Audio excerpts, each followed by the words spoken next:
Naranasan mo na bang mapasok sa isang sitwasyon kung saan habang pilit mong nililinaw ang isang isyu, lalo lamang itong lumalala? Parang isang apoy na imbes na maapula ng tubig ay lalong lumalaki. Sa totoo lang, normal lang ang unang reaksyon natin kapag may narinig tayong hindi maganda tungkol sa atin. Ang instinct natin ay ipagtanggol agad ang sarili. Gusto nating itama ang maling kwento bago pa ito lumala at kumalat. Pero aminin natin, madalas, habang mas pinipilit nating ipaliwanag ang sarili, mas gumugulo ang lahat. Mas maraming tanong ang lumilitaw, mas maraming duda ang nabubuo, at minsan kahit wala tayong kasalanan, parang tayo pa ang nagmumukhang mali. Dito pumapasok ang isang mahalagang aral mula sa Stoicism. Sa halip na agad tayong tumugon o magpaliwanag, minsan ang pinakamagandang gawin ay ang manahimik. Hindi lahat ng bagay, hindi lahat ng salita at hindi lahat ng opinyon ng ibang tao ay dapat nating sabayan o labanan. Hindi natin hawak kung ano ang sasabihin nila, pero hawak natin ang sarili nating pagkilos at reaksyon.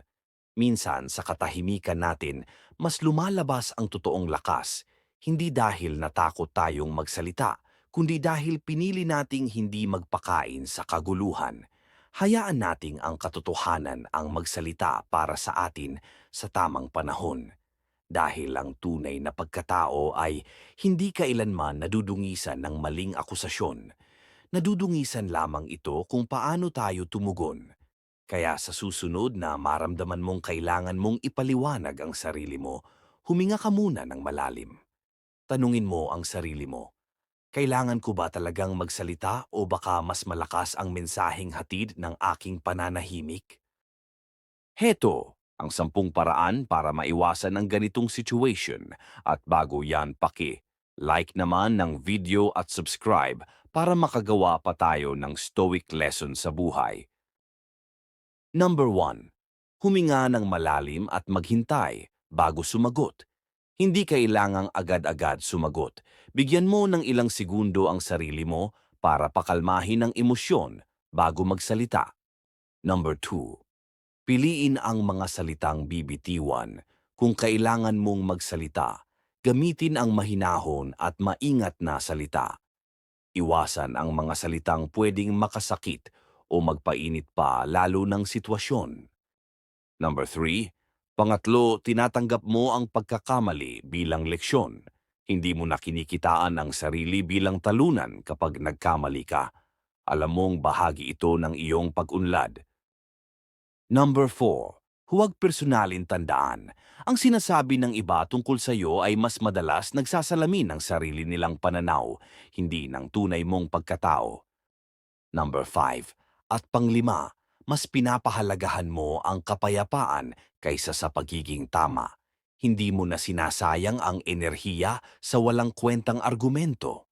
Mas mahalaga sa iyo ang katahimikan ng isip at puso. Number 6. Alalahanin ang mas malaking larawan. Isipin mo, makakatulong ba sa mahabang panahon kung ipaglalaban mo ngayon ang maliit na issue? Kung hindi, bitawan mo na lang. Number 7. Magpakita ng respeto kahit hindi sila nirerespeto. Pilitin mong maging magalang kahit ang kausap mo ay hindi. Hindi mo ginagawa ito para sa kanila. Ginagawa mo ito para sa sarili mong kapayapaan. Number 8. Kilalanin kung kailan lumayo. Kung nakikita mong hindi na makakabuti ang pag-uusap, matutong umiwas o lumayo. Hindi ito duwag. Ito ay katalinuhan.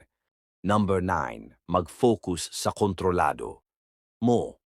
Hindi mo kontrolado ang isip at salita ng ibang tao, pero kontrolado mo kung paano ka magre-react.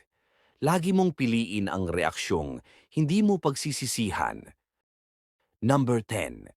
Palalimin ang pag-unawa sa stoicism o mindfulness. Sa pamamagitan ng regular na pag-aaral at pagsasanay sa mga prinsipyo ng stoicism o mindfulness, mas madali mong mahahawakan ang sarili mo sa gitna ng emosyonal na sitwasyon. Kaya sa bawat pagkakataon na parang gusto mong ipaliwanag ang sarili mo, alalahanin mo, Hindi lahat ng laban ay kailangang salihan at hindi lahat ng gulo ay dapat pag-aksayahan ng lakas. Minsan, ang pananahimik ang pinakamalakas na sagot.